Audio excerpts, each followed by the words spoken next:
নমস্কার বন্ধুরা, উপাসনা চ্যানেলে আপনাদের সকলকে স্বাগত জানাই।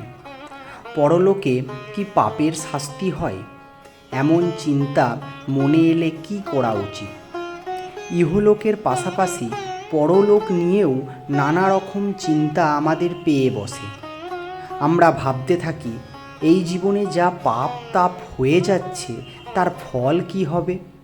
পরলোকে কি এর জন্য আমাদের জন্য শাস্তি বরাদ্দ আছে? একবার এক ভক্ত এই প্রশ্নই করেছিলেন ঠাকুর শ্রী রামকৃষ্ণ দেবকে। ঠাকুর তাকে কি বলেছিলেন, চলুন শুনে নেওয়া যাক। চিন্তার নানা স্রোত, নানাবিধি গতি, সে যে কখন কোন খাতে বয়ে যাবে তা তো আগাম অনুমান করা যায় না।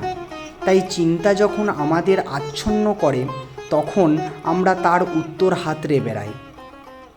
গৃহস্থ মানুষের সংসার নিয়ে হাজারো চিন্তা থাকে, পাশাপাশি ঈশ্বর উপাসনায় তার মন কি করে থিতু হবে তা নিয়েও নানা রকম চিন্তা থাকে। এই দুই পথ মেলানোর তো সহজ কথা নয়। ঠাকুর শ্রী রামকৃষ্ণ দেব সেই কঠিন কাজটিকে সহজ করে দেন।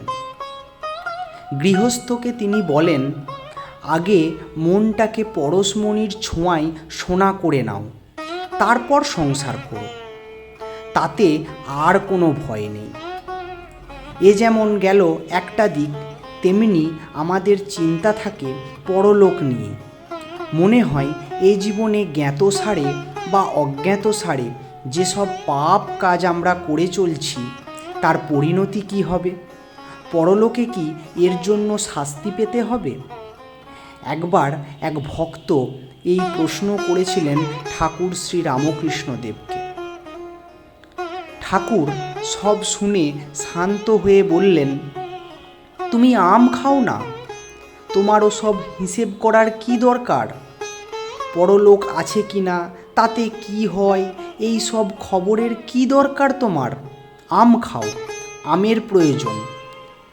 ঠাকুর তো বলেই দিলেন, কিন্তু চিন্তা কি এত সহজে দূর হয়? ভক্ত পুনরায় তাই প্রশ্ন করলেন, ঠাকুর, আম গাছ কোথায়? আম পাই কোথায়?